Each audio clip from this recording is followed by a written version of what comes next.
Hello everybody, and welcome to this meeting of the Audit and Governance Committee. It's the 20th of November. I'd like to welcome all the members and officers. There will be additional officers that will be popping into the screen as their agenda item arises. And I'd like to welcome all of you watching at home on YouTube. It'd probably be helpful if I go through some of the way these meetings work. They're slightly different to the way that they would were we all meeting in person. The meeting will take place, and at each agenda item, when a member wishes to speak, they will raise what's known as a virtual blue hand, which I will see, but you won't. And I will then ask them to give their question. If a member wishes to raise a supplementary question, they will raise a physical hand, and I will spot that on the screen.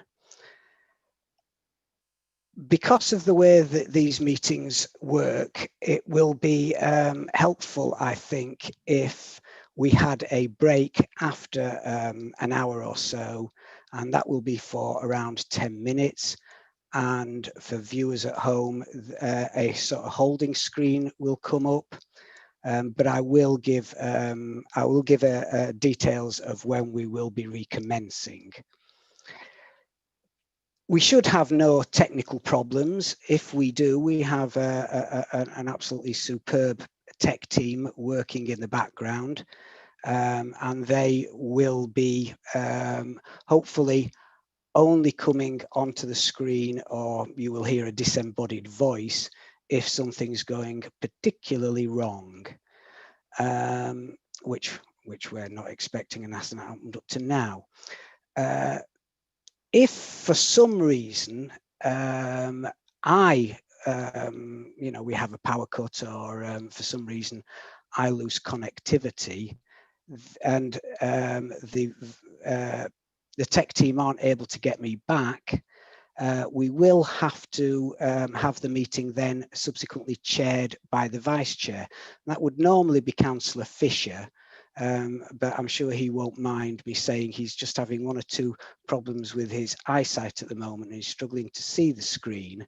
And I've therefore asked Councillor Wan if he will take over in the unlikely event that something happens with me. So I think that's probably all the technicals that we need to go through. We will now move to the agenda item, and the first item on the agenda is declarations of interest. Are there any declarations of interest that are personal, prejudicial, or disclosable pecuniary interests from members? Just raise your hands. I'm not expecting anybody, and I don't see any. Therefore, we'll move to agenda item 2, which is the minutes. I would just at this stage like to make a correction to the attendees of this meeting, which, if you're looking at the agenda on screen, will have Councillor Taylor. Councillor Taylor has stood down, and we would like to thank him for his service on this committee, and he's been replaced by Councillor Daubney. So Councillor Daubney will be now our new permanent member. I'd like to welcome Councillor Daubney, and I'm sure he'll find it interesting. Well, I'm hoping he'll find it interesting. We always live in hope with these things. So the next agenda item is, in respect of the minutes, there are one or two matters from the meeting dated the 28th of September. And on page 2,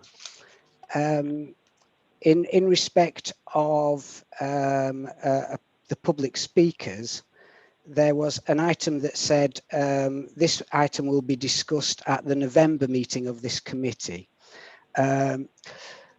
Due to the way that the agenda is quite full, we are very unusually having two audit and governance committees in November. We're having today's, and we will also be having another meeting on the 30th of November. When we get to the forward plan, which is agenda item 7, we'll cover that aspect in rather more detail. On page 3,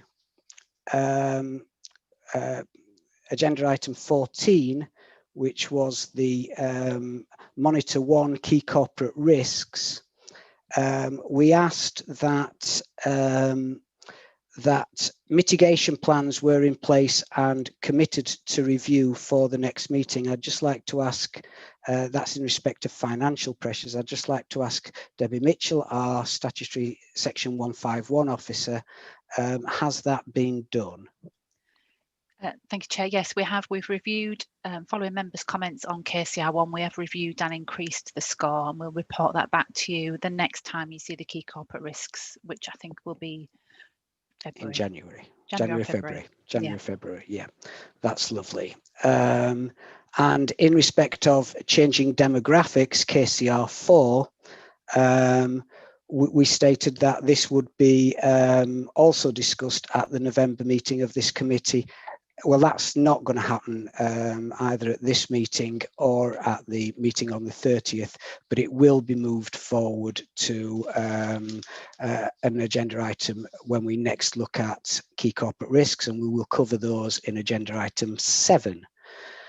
And on page 5, the urgent business, it's noted that I suggested it would be worth inviting the Council's external auditors, Mazars, to comment on what they consider the potential impacts of the Redmond review in the way that audits are done. And we do have Mazars here, and we will ask them if they will cover that in their presentation and report to us. Other than that, are there any other issues from the minutes that members would like to raise? No, well, we will take those then as read, and I will then sign those at a time when we have the opportunity to meet formally. So we move on to agenda item 3, which is the public participation. We have 2 speakers today. The first speaker is our erstwhile independent colleague, Andy Mendes, who wishes to speak briefly on several agenda items. Are you there, Andy? Definitely here. Marvellous, marvellous. That's absolutely fantastic. The information about fire alarms and toilets, but never mind. No, I didn't mention fire alarms and toilets, but I suspect we probably won't be having one. Though we will be having a comfort break at the appropriate time. Andy, you know how this works. You have 3 minutes to present to committee. I will notify you as you get close to the 3-minute stage. Ready to start whenever you are. Okay. So good evening, everybody. I'm covering several bits quite quickly. So firstly, on the minute about my comment on Mr. Hamill missed the point, I think. My concern was whether he'd been consulted before the executive action was taken to defer or lose him. I'm not sure whether you referred to him on the next meeting, but anyway, that was the first one. On the accounts, I should say I wrote this before the Mazars report was published. So my comment is not about their current investigation, but about future process. And note 37 highlights the termination costs of senior staff. Decisions with this level of significance are usually subject to scrutiny, but these decisions taken by an engaged staffing and urgency committee received no scrutiny, so far as I can see, except for full council. Would it not be better to give audit and governance a role, given its governance implications and the unavoidable perceived conflict of interest within the decision makers? Should ANG consider such options now in the event of, hopefully not, but in the event of similar circumstances arising in future? Okay, on the annual governance statement, I note my suggestion that absence remains a key concern and should be retained in the annual governance statement has been ignored. That's your choice. It was reported by the now Chief Operating Officer that absence cost CYC around 2 million in 2018. Latest updates that I've seen suggest that there's been no significant change in the absence rate since then, despite the use of consultants, and to me that does remain a concern. On audit reports, item 4, I think, now sitting outside the committee, I've not seen any Velatel reports in calendar year 2020. At the meeting on the 19th of June 2019, it was confirmed that limited and no assurance reports, like I think the Deansgate one today, would be included in the pack, with all others published electronically. I obviously don't know whether members do still receive the substantial or reasonable assurance reports electronically. None seem to be being published. If this is an oversight, then please revert to publishing so I can have a look at them. If not, then please explain why and how you came to this decision. My final point is on the work plan, which I was pleased to see in its new pretty form. I trust you will take this only as a basis for the year and reserve the right to bring forward unexpected urgent topics at any time. Remember the importance of known unknowns, let alone unknown unknowns.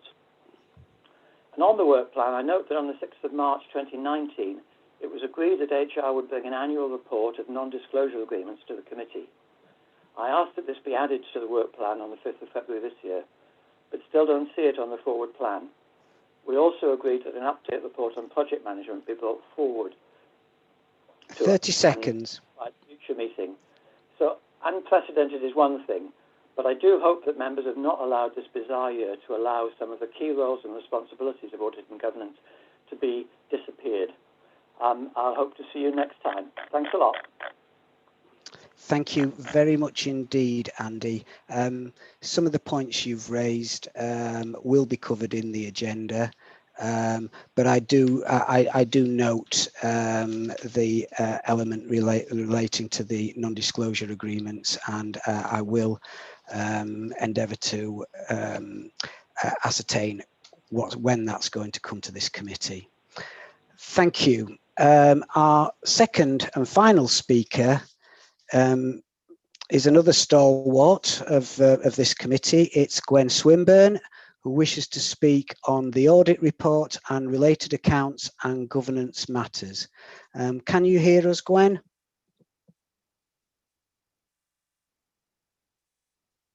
No, not at the moment. Gwen, have you pressed *6? Got it. Got there. Yeah. Got there. Perfect. I think it's my phone that's the problem. Sorry, Chair. Hold on, please. No, it's not a problem. Not a problem. Okay. Are you in a position? Yeah. Are you in a position to start? Marvellous, marvellous. As you know, Gwen, you have 3 minutes. I will give you a shout at the 30-second stage. Thank you, Chair. I'm afraid to say there are increasing transparency and democracy failings at the heart of this committee, the one that should be the exemplar. First, the October committee was airbrushed from the calendar with no explanation. Then we see the complete absence of any internal audits for us to inspect. I hope this is not another reversal by stealth of your agreed practice of publishing all internal audits online and linked to this agenda. Thirdly, Chair, months later, we have no independent persons on this committee. We are supposed to have 2, which provides additional expertise for you and for us. May I ask that this be addressed by this committee today? No more delays, please. Chair, it is unlikely that citizens will have any idea of the seriousness of the issues raised by Mazars in their work to sign off the accounts today. I hope this will be made clear tonight. As you all know, I submitted a significant list of concerns as part of my accounts objection. Strict rules mean that only one core matter met the very high bar of being a validated objection. That is the matter of the payoff of the former chief executive. I continue to contribute evidence to Mazars' investigation in that and the related matter. Chair, all the other items I referred to in my objection are related to this committee. They concern governance, processes, transparency, open data and member oversight. May I ask that at least you and the Deputy Chair meet with me to go through the concerns, many of them long-standing. I am glad Mazars are addressing concerns around the property portfolio, which has been a concern of mine for years. Finally, Chair, may I say that I was aghast at the report in the York Mix last night regarding Mazars investigating the chief executive's payoff. As a citizen auditor who spent many hundreds of hours inspecting the accounts, I found that attitude from the Liberal Dems, especially from an accountant, to be disturbing. Rather than embracing the investigation, the Lib Dems sought to politicise and trivialise it. This is history repeating itself, as staff used the same trivialising tactics to diminish Mazars' work on the last shameful public interest report. As last time, I have confidence Mazars will see right being done, at least 30 seconds. From their side, Chair. I finished. At least from their side, Chair. Thank you, Chair. Thank you very much. Thank you very much indeed, Gwen. Some of the agenda some of the issues that you've raised will be covered later in the agenda. By all means, I hope you will continue to watch the rest of the proceedings of today's meeting, but you will now be removed from the waiting room. And as I say, thank you as always for your contributions. So we now move to the agenda item proper, and with members' permission, I intend to take them in a slightly different order to which they are currently published. The first item I wish to take is agenda item 5, which is the Audit and Counter Fraud Monitoring Report. And we will then move into the Mazars report and then the accounts.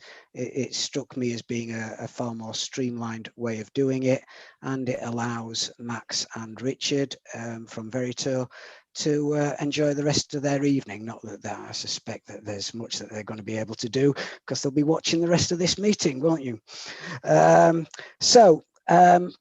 I'd like to welcome Max Thomas and Richard Smith from Verito. If you could just formally introduce yourselves and then introduce your report, and we will then open that out to questions from members. Thank you, Chair. So I'm Max Thomas. I'm from Verito, and Verito is the Council's shared service company, and we provide internal audit services to the Council. And I'm Richard Smith, also from Verito. So this is our regular progress report where we detail internal audit and counter fraud work that we've undertaken in the year. Attached to the covering report, there's a series of annexes. Annex 1 lists the current status of each audit from this year's plan. So despite the complications due to COVID, we are making good progress, and we've got work underway with 19 of those audits. Annex 2 summarises the internal audit reports we've finalised since the last monitoring report. We do still have a number of audit reports from last year in draft. These will either be finalised and shared with the committee, or we will pick up and revisit any issues that we identified last year as part of ongoing current audit work. And then finally, Annex 3 provides details of the counter fraud work that we've undertaken, as well as some of the stats. So we identify the level of savings we've achieved, the case numbers, the types of investigation, so on. So very happy to take any questions on our report. Thank you. Thank you. I will now open it to members if they wish to ask any questions.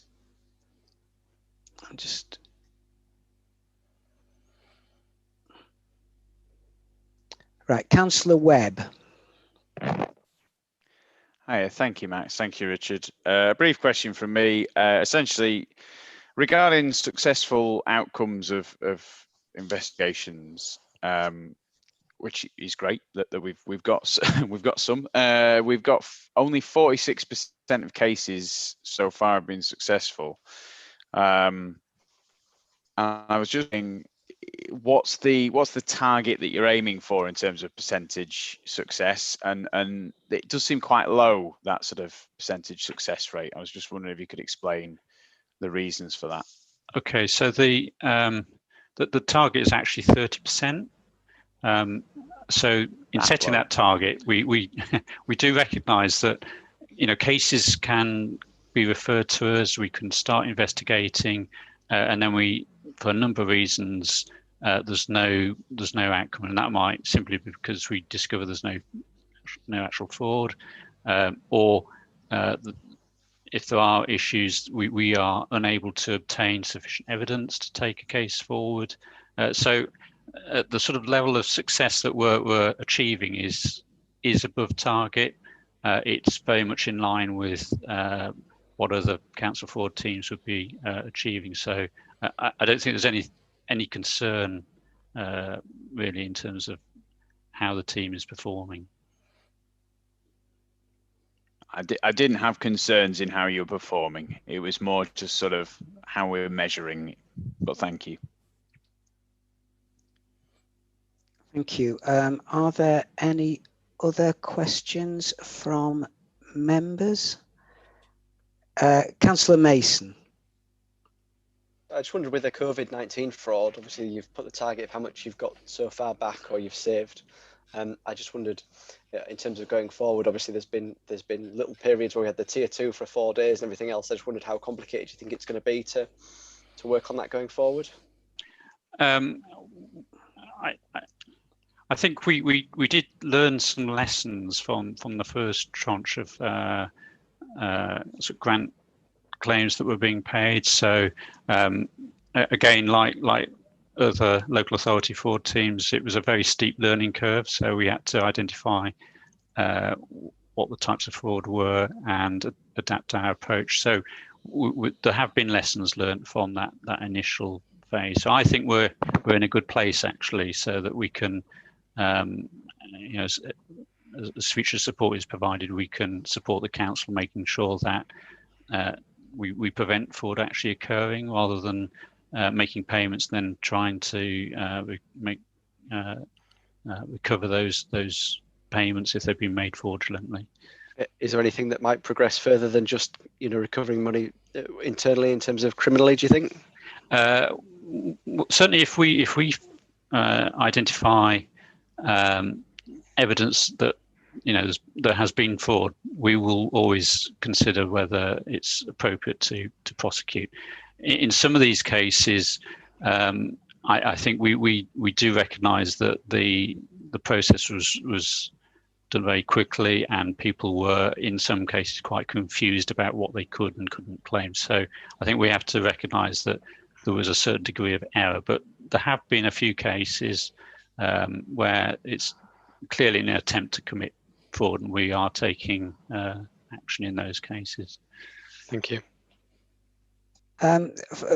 Colleagues, I'm having one or two problems in seeing the blue hand, and given that there are only 7 of us,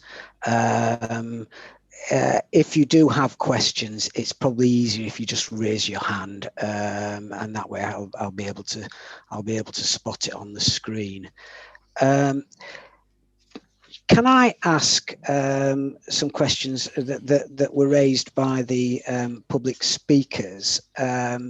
in respect of the audits that the audit reports that have been issued since the last monitoring report, the limited assurance case, of which there is only one, normally we would ask to see that in more detail and to understand what the processes were and whether the action management plan is being successful, has been successful. Can you tell me what happens when there is a limited assurance audit finding? Okay, I mean it will depend on the circumstances. We would the normal approach is we will agree an action plan with the relevant manager or school leadership team, and we will then follow that up. And if it's a limited assurance or no assurance opinion, that's almost certainly going to be an actual revisit. So we will actually go and check that what we're being told has actually happened. So with Danesgate, for example, the school has already confirmed that they've implemented all but one of the agreed actions, and the final agreed action is in the process of being dealt with. But we will arrange to go and pay the school a further visit within the next few months to actually confirm that, and that would be the same with any limited or no assurance reports. Fantastic, thank you very much. That was a helpful answer, and that will then come back to this committee. We will. I mean, we always share the results of follow-up testing with the committee, and that would include this school. Yeah, good, thank you. And just to clarify the point that was made about audits being placed on the website, can I ask Janie? Is there a reason why these audits haven't been placed on the website? I wasn't aware that they weren't on the website. Sorry, Janie Berry is our statutory monitoring officer and director of governance. I would have to look into that. I can't just answer that at this moment, Chair. Sorry. Thank you, you, Chair. If I can just say, it was an oversight. We would normally publish them, so that was our oversight.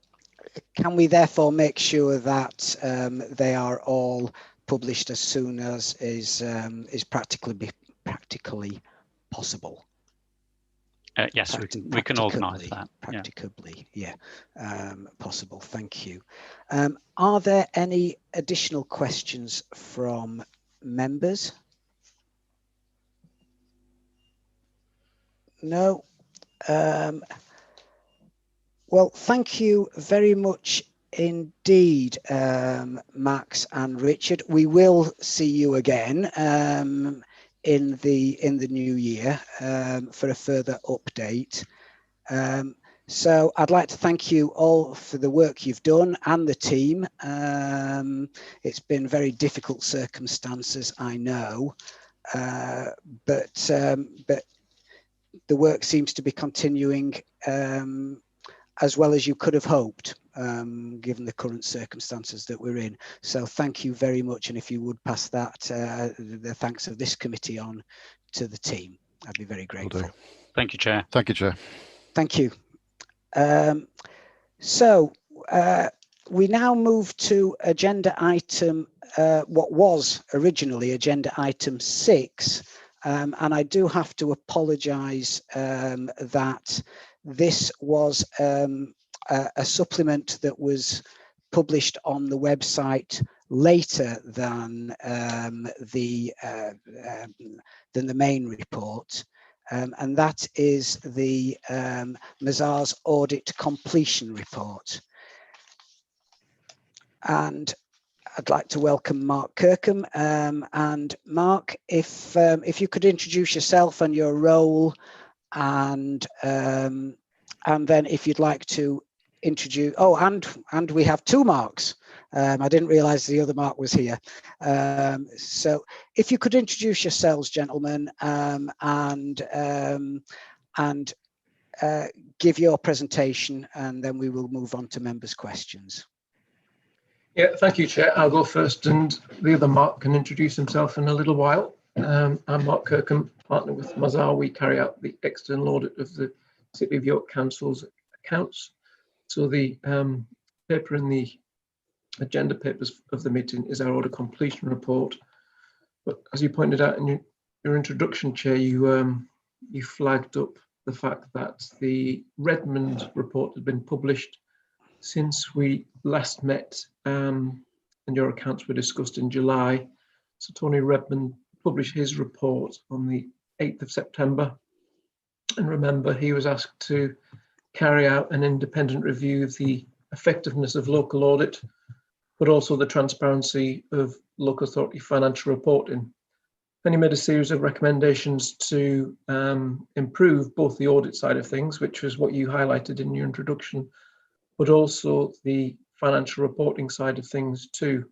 And his overall aim, it's worth keeping this in mind, is to help improve the confidence in public finances.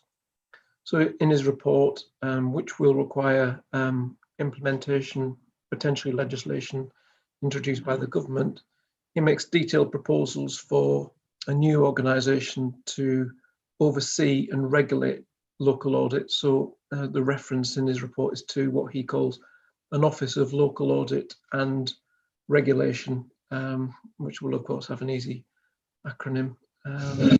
He also concluded that, just thinking about the financial reporting side of things, he concluded some members of the public might agree that current arrangements don't allow for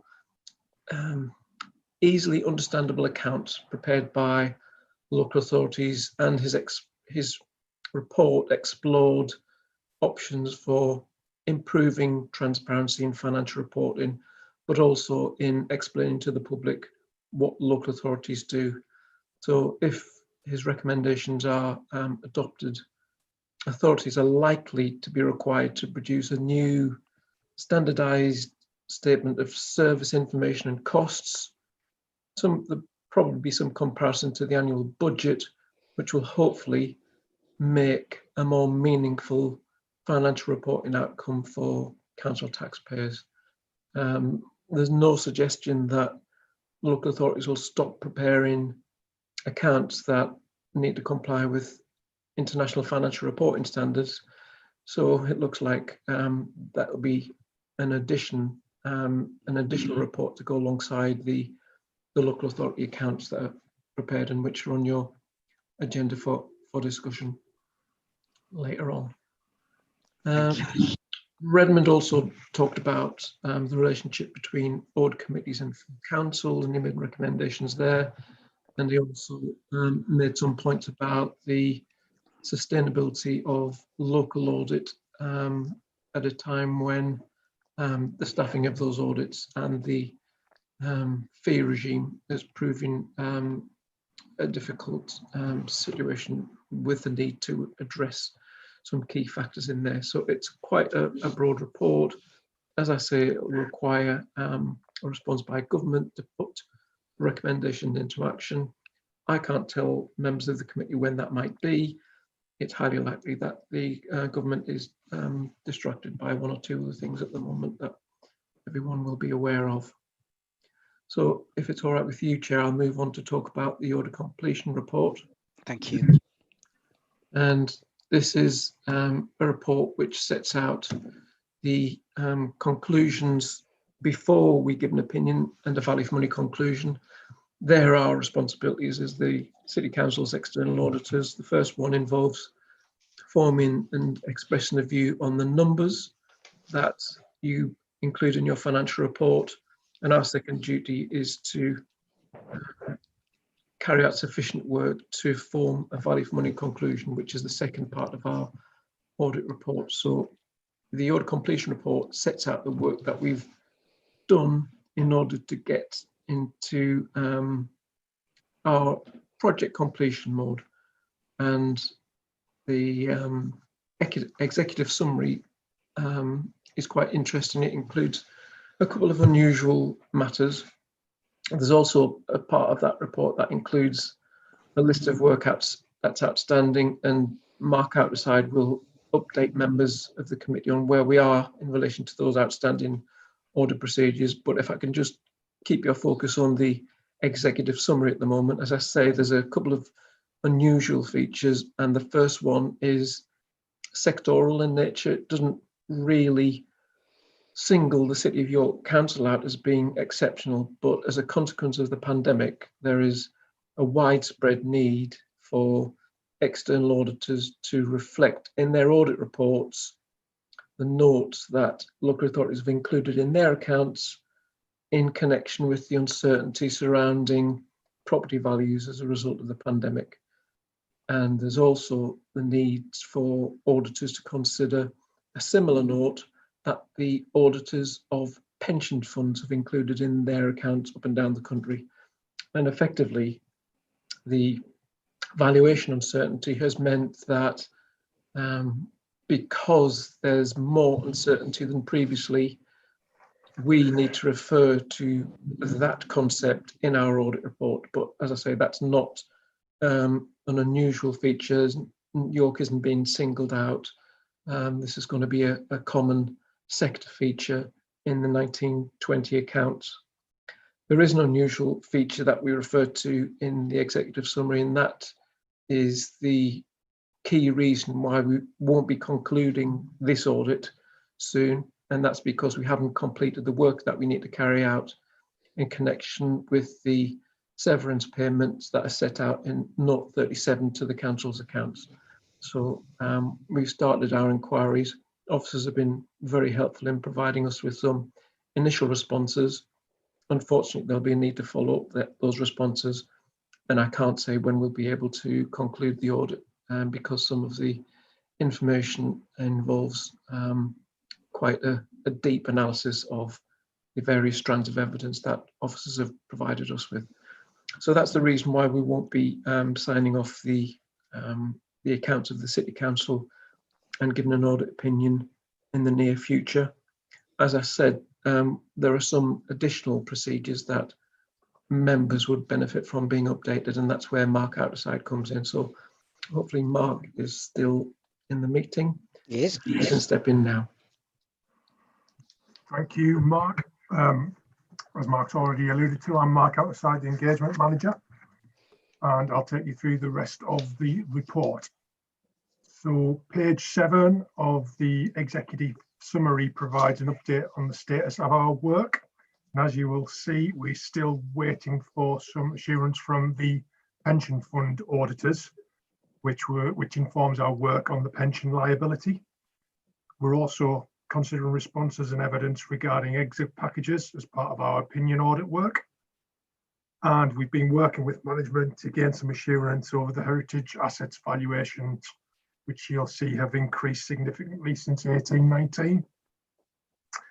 Since writing the report, I can confirm that we have actually concluded on one of those items, which was the PPE existence work, and no issues were noted. And the other areas highlighted on that list are essentially completion steps, which we don't expect to have any material impact on our opinion. Page 9 onwards provides an update on the significant risks we identified as part of our planning process. The first of these risks being management override, which, subject to the completion of the work we've already highlighted on page 4, we don't expect to report any issues with regard to this risk. And similarly, we also expect not to report any issues in regard to revenue recognition, but again, that's subject to the completion of the work on page 4. Page 11, we highlight the work we have completed in regard to PPE valuations. And this includes an update on the work we completed on the Allerton Waste Recycling Park, where we had to commission our own valuer to get some assurance around the valuation. Unfortunately, the valuation that had been commissioned by the council was cancelled due to COVID restrictions, which meant we had to get our own assurance. And as Mark's already alluded to, we do expect to include an emphasis of matter in regard to the risk guidance on material valuation uncertainty. On page 13, we outline the work that we've completed in regard to the pension liability. And in particular, we also reference some additional work that we did on McLeod and Goodwin case. Similarly to PPE, we're expecting to include a material valuation uncertainty disclosure in regard to the pension fund's assets.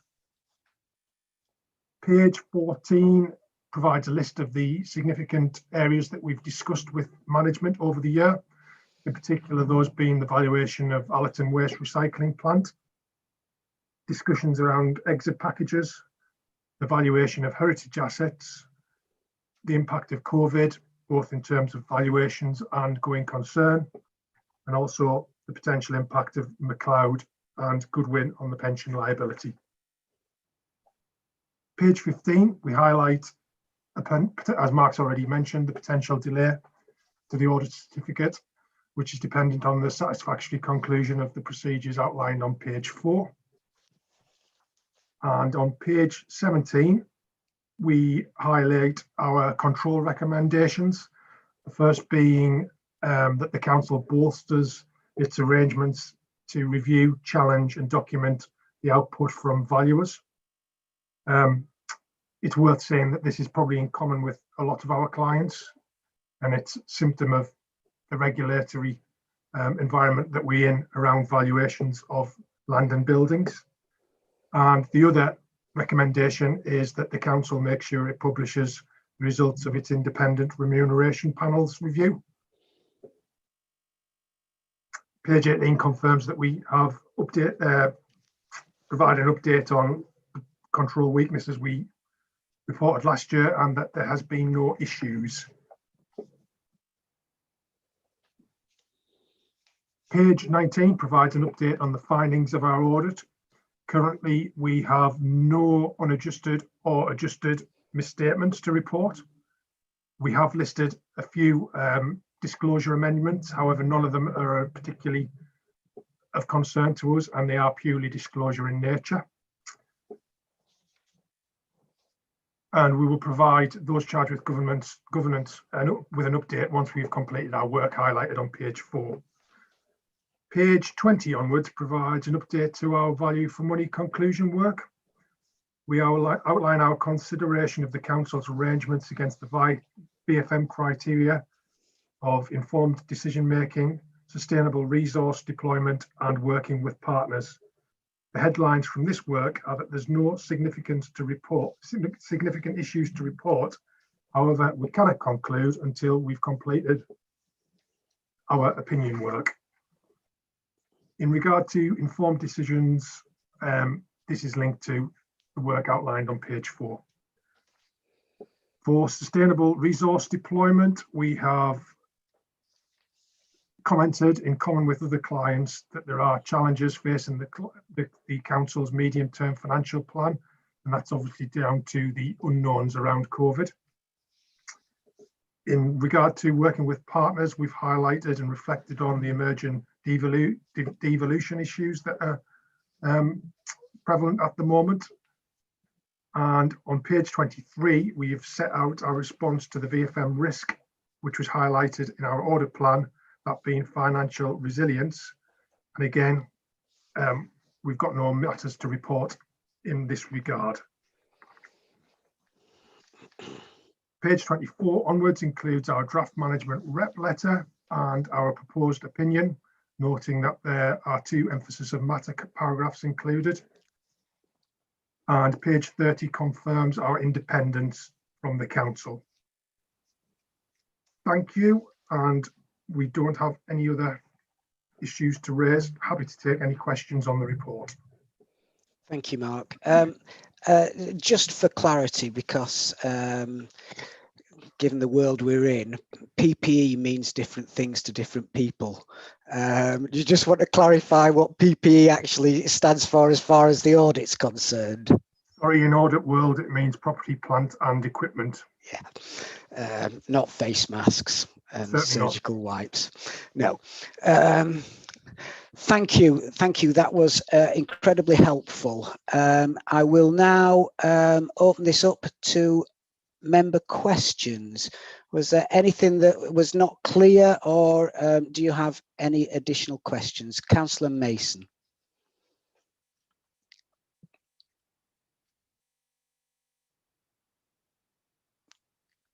Ashley, you're still muted. Sorry, I was trying to make my screen bigger so I could find the little mousey button. I just wondered, in terms of the heritage assets, I suppose what's caused the delay? You know, it's something we know about in terms of what it is, and just you know, why we're delayed on that, and is there anything surprising you think that we need to know about in terms of, you know, when's that going to come back and what the results are going to be, and why they might be different? Thank you, Councillor. Yeah, as you've noted, there's been a significant increase in the valuation of around about £50 million from the prior year. So obviously that highlighted to us that we need to gain assurance over why that increase is materially accurate. And we have been working with management to gain those assurances, which has involved quite a bit of digging, if you like, to get back to the figure that is included in the accounts. We've received information that we are currently considering, and we hope to have a conclusion on that fairly soon. Okay, thanks. Just as a supplementary, Councillor Fisher, I think you've got a supplementary. Yes, I mean, clearly this increase could have been caused for a number of reasons. It could be caused by market changes, things becoming, you know, more valuable due to desirability, but it could simply have been caused by the fact that the items haven't been revalued for some time. Could somebody just tell me how long it is since the heritage assets were last revalued? And then I'll follow up on that.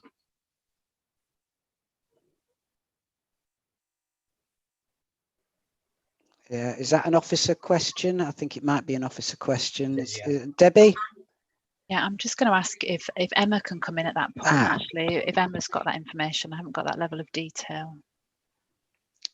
Hi, Emma. Could you just introduce yourself? Hi, yeah, I'm Emma Audrain, the technical accountant in corporate finance.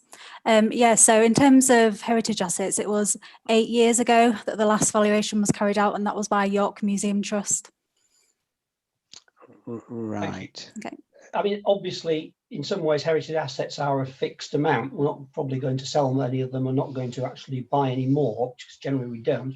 But clearly, that may suggest that we need to look at getting revaluations on a more regular basis, so that these sudden large increases don't seem to flag up as a problem.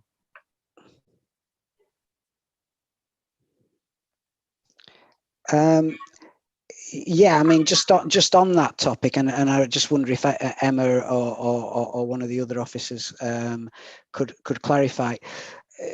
During that 8-year intervening period between valuations, should there have been something unforeseen, a fire, for example, was there a risk that these assets would have been undervalued from an insurance perspective? Yeah, so shall I come in on that? In terms of the actual value in the accounts for the art gallery collection, the figure has actually been updated each year. So that's based on, we value it on the insurance basis. So we speak to our insurance team each year, and if you're to look back over the last few years' accounts, you'll see the value has increased, albeit quite small. It's just this year where there's been kind of a big jump, and that's due to a meeting, you know, that's been held between the insurance team and York Museums just to try and get the value more up to date, like you say. So that's why there's kind of a bigger jump this year. Are you happy with that, Councillor Fisher? And then I'll move on to Councillor Lomas, who's got another substantive question. Concern, having just been through a valuation of something I possess for exactly the same purposes, I know how important it is to review on a regular basis, so that you are A, it shows correctly in the accounts, and B, you are protected in case of a disaster. But I'm satisfied that obviously that has been going on in the background. Thank you. Great, thank you. Councillor Lomas. Thank you, Chair. I have a question about the ongoing work that you're now doing, looking at the evidence you've been provided by officers, which is reassuring, around the investigation into the severance payments made to the former chief executive. I have two questions. I'm going to ask them both, if that's okay, because they're short. Number one is, will you be scrutinising pieces of information such as complaints and other correspondence from members of the public when you consider that investigation? And what kind of time frame do you estimate that investigation to take? Thank you for the question, Councillor. In terms of complaints, we treat those as information that might or might not be relevant to our inquiries. So where we are aware of complaints, all I can say is that we would take them into account, and that's not to suggest that they'll lead to a line of inquiry or a specific strand of investigation, but where we are aware of things, they certainly have potential to influence what we do. And in terms of the time frame, that's quite difficult to predict. We're talking about a rather sensitive matter, and I don't see us concluding our inquiries before the end of this calendar year. It's more likely that we will be concluding in the first couple of months of the new calendar year. And just, sorry, Councillor Webb, do you have a supplementary? I was going to ask a supplementary, but... Yes, I do, Chair. Yeah. Thank you. I suppose on the idea of the timeline, I understand that that's quite a difficult thing to determine, so it will be based on evidence, etc. But what exactly is involved in the next stage of your investigation then? Is there general things that you have to satisfy yourself with? How does it work? Yeah, in response to the inquiry so far, officers have provided us with a significant amount of information, which includes emails, transcripts, committee reports, that sort of thing. So we haven't gone through all of that information yet. We intend to, and it's possible that when we do that, we'll also need to carry out further interviews. So that's why it's quite difficult to give specific information about time frame. I hope that's not too disappointing to members, but I've been through similar scenarios before, and it's incredibly difficult to predict where the lines of inquiry will take you. So I can't give you any assurance about how long it'll take or where we'll end up. So that's where we are. Councillor Mason, do you have a supplementary? Yeah. I was just going to ask, why is it taking so long, I suppose, to get to this point to still be kind of not going on with it? But obviously, you know, has there been issues in terms of you obtaining things, or, you know, how's that process happened in terms of why it's took us so long just to get to this point? I've got no complaints to make about the level of responsiveness that I've had from officers so far. Just to repeat, we're talking about a sensitive and complex matter that involves rafts of information that have been presented to us in the form of emails, documents, agenda papers, and that just takes a while to get through. We need to exercise professional care in the work that we do and make sure that we don't waste people's time. But this is a very sensitive matter, and we won't be concluding until we're satisfied that we've carried out all the procedures that we need to. Thank you. Thank you. Just whilst we're still on this topic, given that you know, the publicly available details and that were discussed in the July meeting of this committee, why is this a material issue? Because it doesn't meet on page 7 of your executive summary. You set the materiality threshold. Could you explain what the materiality threshold is and why this issue is considered to be to fall within the materiality threshold? Yeah, you're quite right, Chair. We set materiality for different purposes during the course of the audit. As you know, we give a reasonable opinion. We don't give an opinion of correctness. We're not saying that every pound has been proven and we've obtained evidence for every transaction that the council's entered into. So we need to set a threshold above which, if there's a difference between what we think should be reported in the accounts and what the draft accounts say, we'll be seeking amendment, and that is what we define as our overall materiality level. So that's the level that you see in the audit completion report. It's also the level that members of the committee will have seen when we presented our audit plan earlier in the year. And in that audit plan, we also flagged for members' attention the fact that we also set a lower materiality level for the areas of the accounts disclosures, including officer remuneration and termination payments, because we deem those areas to have a level of public interest. That means that if we were to stick to the overall material level of £8.5 million, we would miss things that were in the public interest. So that's why we set a lower specific materiality level for the items that we deem to be sensitive in your accounts. And we go through the same procedure for other public services clients too. So again, it's not as if we are singling York out. This is just part of our audit approach. And I can see Councillor Webb's got a question too. Councillor Webb. There. Thank you, Mark, and thank you for the time that you've taken. I think it is right to take your time over this one, because this is it's a significantly worrying time for the leadership of York Council, and as you've just said, sort of the public concern, the public confidence almost in CYC. So it is important that this is done correctly. And as one of our public speakers said as well, it shouldn't be trivialized. It shouldn't be swept under the mat. We need to make sure we get this right. So I think my question really is, will the fact that this is on the report tonight, and as you've seen, there's further details to come, will this have implications going forward into the future in terms of, I suppose, it's the governance of this process? Will that affect future audits, or will that lead to things that need to change? Any thoughts on that? Thank you for that question too. It's a very interesting question. I think I'm going to have to say that I'm happy to take questions on the report that's on the agenda papers, not reports that might be on future agenda papers. But it is possible that the conclusions we reach could give rise to reports that this committee needs to consider in future.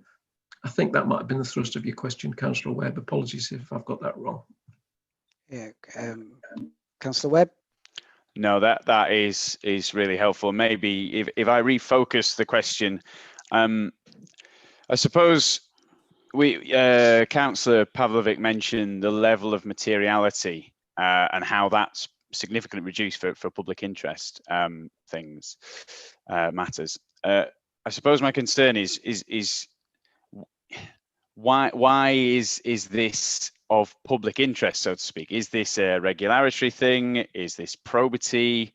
What direction is causing you to investigate this issue?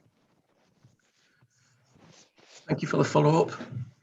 I'm going to refer you to the questions that you asked at the July meeting of this committee, when you were asking questions about the virus, essentially the regularity of the disclosures in the accounts concerning the payments that were incurred. So I agree with you. These are matters where there are regularity issues that need to be finalised from an external audit perspective. You also referred to the concept of probity, and I'll confirm, yes, that's a second strand of our external audit inquiries, because it's important that we get evidence before we sign off to see that appropriate decision-making arrangements were in place for approving payments of such a sensitive nature. And you started off by asking about the extent to which this was in the public interest.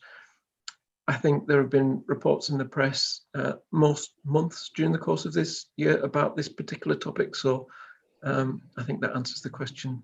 At least it answers part of the strand that you set off with, Councillor Webb. So to focus on your actual report, you mention on page 14 the regularity and accuracy of the Chief Executive's remuneration and exit package disclosures. Is that what you were just referring to in your previous answer, Mark? Yes. Yes. Yeah. Just for clarity, Councillor Webb again. Apologies, Mark. It's the problem. Well, I did ask this question in July about a different Latin phrase. I think it was ex gratia last time. My Latin's not improved. I do apologise. Could you just explain, when you refer to virus, what is that for both my benefit and I imagine others as well? Yeah, apologies. I occasionally lapse into administrative law speak. Virus just means power, and as a body created by statute, a local authority can only do what it's empowered to do by statute, and that's what my reference to virus was. Apologies for not clarifying that. So you're suggesting that there's the potential that essentially someone overstepped the mark? I'm not suggesting that, because we haven't concluded our inquiry. So again, you're encouraging me to talk about. No, I'll stop there. That's in this fine. report. So I'm not going to be answering that. Very wise, very wise on both from both of you. Just also on page 14, and on a slightly different topic, Mark, that I'm more than happy to revisit the last the last topic. You talk about valuations of property assets as being it's for either Mark of property assets. That's relevant. Why, in relation to the current pandemic, for this set of accounts, which are 2019 to 20, given that the pandemic has really only kicked in subsequent to the start of the new financial year. Why is that a feature of relevance for the purposes of this audit? I was looking for the other Mark to unmute. I was trying to unmute. That's absolutely fine. Do you want to start off, Mark? I can do, yes. Yep.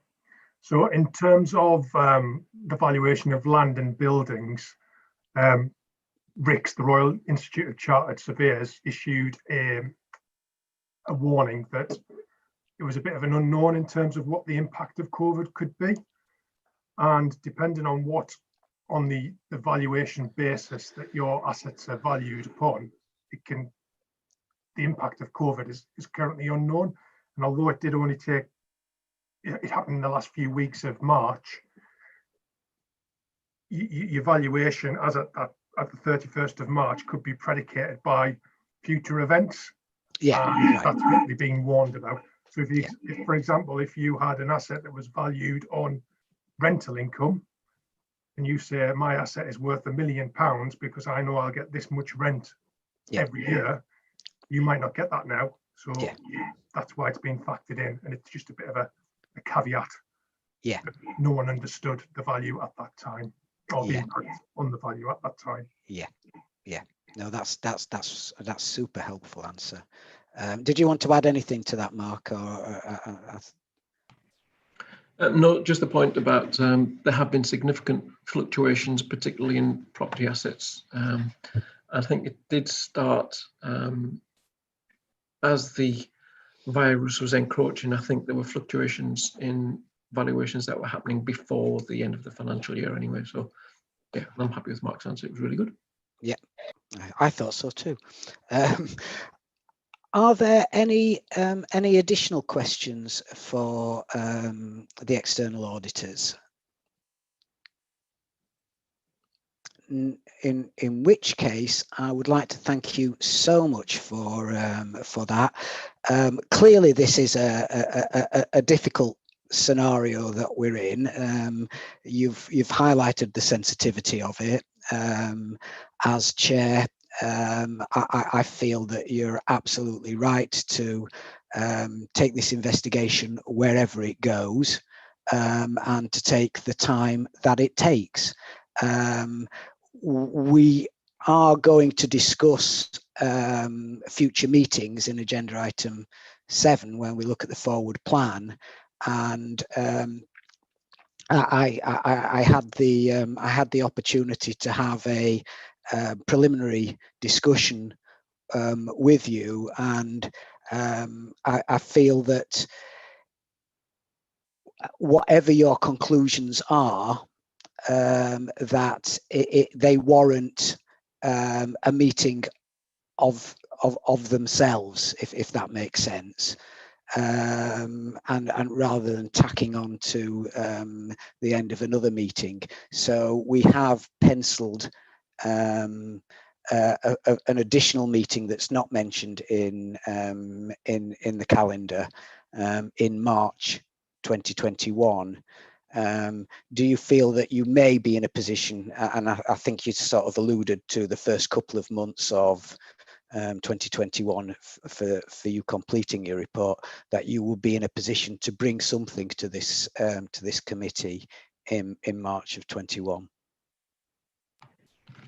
I can't commit, but I'd like to think that we were in a position to discuss whatever we find with members of the committee, and I think it's very kind of you to make sure that we try and pin this down so that we can all move on. So yes, we'll accept your invitation to a meeting, but I'm not able to confirm that we'll have concluded totally by then. Right. Obviously, if not, then we will have to move it.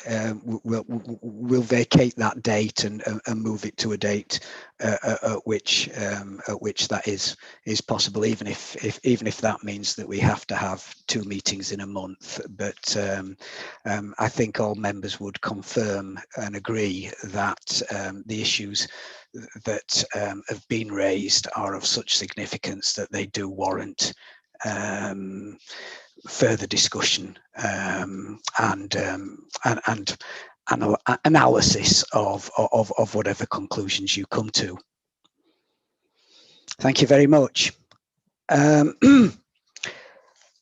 I'm sure you can stay for I'm sure you'll find the last 2 agenda item interesting, but I'd like to thank you both for your time, and we shall now move on to what was agenda item 4, which is the accounts, and I will hand over to Debbie and Emma and ask if you will do your tag team and introduce this report for us.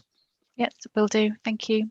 So the report sets out that, as you've just heard from Mazars, colleagues at Mazars, that we are not asking you to sign off the statement of accounts. I'll leave Emma to go through some of the detail. You've heard most of it already through the audit completion report. I would just add that following the discussion earlier on from Mr. Mendes, public speaker, and some of the other discussion, the annual governance statement hasn't yet been signed off by the leader and the chief operating officer, being it remains a live document. So it was just to say that I'm going to go away and come up with a form of wording around absence management and whether that's appropriate to add that back in the annual governance statement. And if acceptable to the committee, we'll send something around on email for you to have a look at and see if you are content with that wording before we add it into the statement. And also, Chair, in terms of the recommendations, I had potentially optimistically included a recommendation that should Mazars complete all their work and no issues were identified, that we would delegate to you as the chair to sign off the accounts without the need for a committee meeting. And we were just going to add in that that was clearly subject to the outcome of the report. But I think from what you've just said, that you would prefer in any event to bring a report back to this committee and so not have that delegation. Personally, I think that will be. Yeah, I think that will be a wise course of events. Okay. I don't feel that, given that there is given that there is this detailed work that Mazars are undertaking, that it just be left to me to then sign those accounts off. So we would delete I would have recommendation added. C. Yeah. Well, I would have just added, unless a further meeting Right, were okay. required on that. Fine. But I'm more than happy for you to delete it if that's what you. Yeah, we can. Yeah, we can add that. We can add that in. Should it be required then to the recommendation? Okay, thank you. And then it's just whether Emma's got anything particular to draw your attention to. Well, there were some amendments, Emma. I'm just wondering if you could go through the amendments from the July meeting in the light of the Mazars audit completion report, what it was that you changed, and where they were. We did give the accounts quite a significant airing. If members recall, in July, but I'm more than happy to go back through it again, but it might just be helpful if you just talk about the corrections that you've made. Is that okay? Yeah, that's fine. Okay. So as usual, the annex that we've attached here of the accounts is a highlighted version. So we've done this for the past few years just to make it a bit easier for you to follow what we've actually changed from the draft version you see in July to this final version. It's a bit more difficult to follow this year, which is partly a good thing because not a lot's changed since the version you've last seen. Mazars have listed in their report the things that have been changed, but I can just run you through as well from our side. I did send a note around, but I can just do it for the purpose of this. So on the note, I actually use the accounts page reference, but I'll just try and use the agenda reference just so it's easier for people. So first one, if you look at page 43 in the agenda. So this is a cash flow statement, and you'll see that there's two figures on here that are highlighted up. Apologies, it's not in colour, but hopefully you should still be able to see. So you'll see that at the bottom, the net cash and cash equivalents at the end of the reporting period, that figure's not actually changed.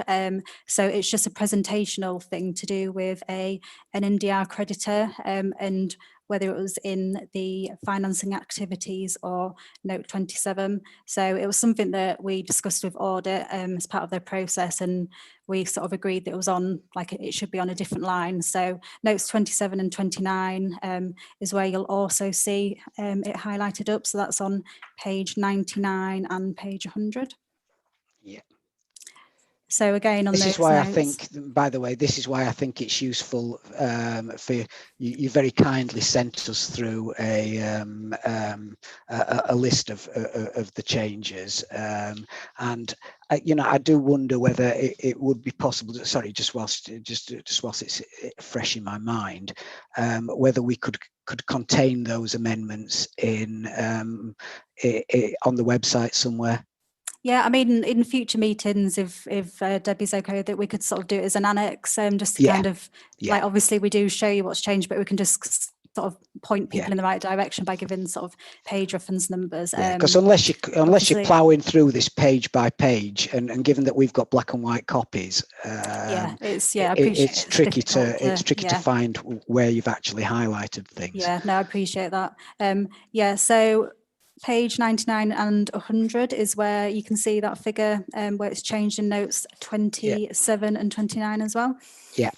And that feeds through to the cash flow statement that I've just said about. So it's just sort of worth saying that all of these amendments I'm just going to take you through, none of them actually change any of the sort of bottom line figures. Like Mark said earlier, they're all just disclosure, like presentational adjustments really.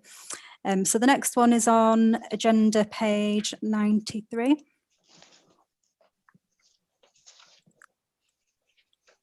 So you won't actually be able to see this here because it's something that I've deleted rather than added. So it's just the provisions note, which is on page 92. So page 93 just gives you a bit of background on the purpose of the provisions, and we're just left in the reference to the Lendal Bridge and Coppergate provisions there. So we just rightly so audit noticed that, so we just took that out just so as not to confuse anybody. Page 67, just to take you back a little bit. So this is this ties into the movement in reserves statement and just sets out the movements between all the different reserves. It's not actually highlighted here, but sort of about halfway down, there's a figure of 6.736 million.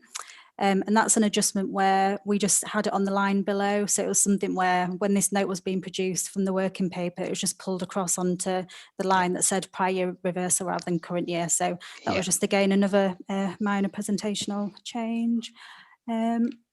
Page 68 as well. So still on the same note, the pensions reserve movements on that there, the net movement on the right hand side, if you take the total of those two figures, that's not actually changed. We've just kind of adjusted the split, and that's so that it agrees back to note, the pensions note.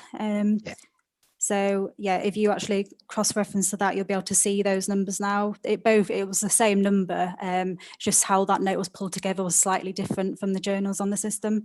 So that's just a transparency thing, just so you can kind of follow the numbers easier there. Agenda reference, page number 83.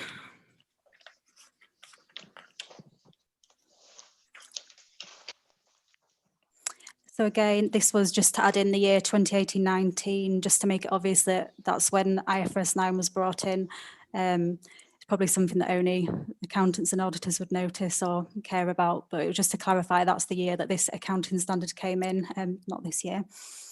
And then last two, so page 62 of my accounts, which is for you, page 93. No, I've on that one. Page 114, which is page 145 in the agenda. So this is a HRA note, and that was just the auditors spotted that the prior year 2018-19, when that note was produced, the figure for the prior year hadn't been updated, so we've just updated that there. So that's everything. You'll see it's all very sort of minor presentational stuff, but obviously if there is anything further, when Mazars have carried out their work, we'll sort of bring an updated version, circulate that amongst yourselves, highlight it up and just kind of make it clear of what's changed and why. Cool, thank you. Can I just ask you a question around the pensions issue? I suspect it's for either you or Debbie. What is the issue with the pensions? I mean, Mark and Mazars alluded to there's an issue with pensions. What is it, and are there any implications? Well, we're not entirely sure ourselves, to be honest. We know the issue is that the Mazars are waiting for the North Yorkshire Pension Fund's auditors to issue their advice. In terms of the actual detail of what the pension fund auditors are waiting for, Mark might be able to jump in and advise, but I know they're waiting to hear from those auditors, and that's the issue for York. Mark, did you want to jump in there? Yeah, in terms of it's a similar in terms of what we're expecting from the pension fund auditors, it's a similar issue to what we've reported in regard to the material valuation uncertainty.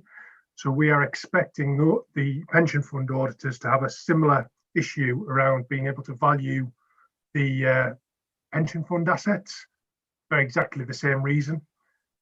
And I'm sure they're going through the same hoops we are to get that assurance, so that they can send that onto us. Right, that's helpful. I suppose the reason I was asking the question is if people hear that there's an issue with pension and pension valuations, they start wondering, is it going to have any impact on their pensions or the contributions that they have to make? So it was just about whether you could just give some reassurance that things aren't going to materially change for anybody. No, it's a completely separate issue to that. Yeah, that's great. So, are there any questions? Councillor Webb. Apologies. No, actually, no. No, what are you apologising for? No, absolutely, it's your job. Yeah. Cheers, boss. I suppose these are two really simple procedural questions, I hope. In the sort of the front couple of pages, paragraph 14, in the covering bit, Mazars have also received correspondence from a local elector which raised a number of points. At the time of preparing the report, whether any elements constitute valid objections, and members will be updated. I was wondering, how will this be made? How will that be made public? Will it be made public? I just wondered if you got any ideas about that. And the other thing is just on the implications. There are no financial, HR, equalities, legal, crime, and I find it hard to believe that there's no implication whatsoever of any of this. So just sort of, that's it. Yeah, I can answer that, Councillor Webb. So in terms of the objection, Mazars, as they have mentioned, are working through that objection, and they will update you in a revised audit completion report the outcome of their investigations. So you will, the part of the conversation we had just earlier on about when they might be able to do that, they've already made it clear it's not going to be this calendar year. Hopefully early next year they'll come back to you with the outcome of that investigation. And in terms of the implications, you know, I don't want to trivialise anything, and I certainly don't want to demotivate Emma, who's done a great deal of work to produce the accounts. But frankly, there isn't any implication of us not signing our accounts by the 30th of November, other than the reputational issue, perhaps. That clearly, as officers, we would have much preferred to have our accounts done, dusted, signed off by the deadline. At some point, the government will publish a list of councils that didn't meet the deadline. That won't be for some time, but and York will be on that list, and so it's a reputational issue more than anything else. But all of the changes that Emma's outlined, and even the issues discussed by Mazars earlier, don't have any impact on the bottom line financial position of the council. They don't change the 2019 outturn position, and so they don't have any of those impacts. So there's no, sorry, just as a supplementary to that, so there are no legislative or regulatory consequences to not signing your accounts off by the 30th? No. I think I mentioned, I don't know whether I mentioned it in the report or whether I mentioned it. Oh yeah, it did. You know, 40% of councils didn't publish their accounts by the deadline last year, and that was before we were in a global pandemic. So yeah. No, that's absolutely fine. Can I just say as well, I'm not trivialising any of the work that any of you have done on this, and that's why I bring it up, because I think it is important and it is right that we get it right. So thank you. No, absolutely, absolutely right, Bob. Are there any questions, given that we did give this, we did give the accounts, and certainly I'm not trivialising the work that's been done additionally, but we did go through these in quite some depth in July. Have any of you got any new issues or issues that you want to revisit from the July meeting? If not, thank you. Thank you, Emma, and thank you, Debbie, but mainly thank you, Emma, because you, as usual, produce a really comprehensive set of accounts. And if we could, in future years, just make sure that that any amendments are incorporated as an annex into this sign-off meeting, or in this case, not sign-off meeting. That would be super helpful. Yeah, cool. Yep, that's fine. Right. So we go on to the final agenda item, which is the forward plan, and we've not had a forward plan for quite some little while. Well, not a printed formal plan for quite some little while, and it's nice to hear Mr. Mendes describe them as pretty, which is a first for any council document, I would have thought, but there you go. So yes, keep this pretty format going, but Debbie and Janie, do you want to go through the forward plan, but to take before we do that, just to take the point that Mr. Mendes also made is, yes, of course we will, this is not a set in stone, and as we go through these month by month, you will notice that we are going to make one or two little changes to what's printed here already. Is that okay? Yes. Can I just take you through a couple of changes that I'd like to propose, Chair? Absolutely. So you'll see that in January and February. So in January, we've got the mid-year review of your scrutiny of the mid-year prudential indicators, and then in February we've got the scrutiny of the Treasury Management Strategy statement. Yeah. Because we're not having a December meeting, it's sort of gone slightly out of sync. So following our discussion, would like to suggest that you take both of those reports in January and move the Key Corporate Risk Monitor 2 to February instead. Yeah. And whilst that means you are doing 2 Treasury reports in one, it means that we can arrange some training sessions in advance of the meeting to refresh everybody's memory. And it also means that if you do that in January, there's plenty of time for any comments you might have on the Treasury Management Strategy statement to be fed into Executive and Full Council for the budget setting process. So it just allows a bit more time rather than it being rushed. Yeah, I mean, it absolutely makes sense that we have good time to be able to comment before the budget, before Budget Council and budget setting executive. So yeah, if everybody else is in agreement, we will make that change. Thank you. Chair, can I just comment on the colour coding, and just in case everybody's wondering? Was that your colour coding? No, it wasn't actually. No, though that's another story for another day. So what we've tried to do is, because the work plan for this committee is really quite heavy, and a lot of it is statutory based as well. Yeah. We've tried to just break it down by theme. So you'll see that on my screen, it's like the slightly orangey colour.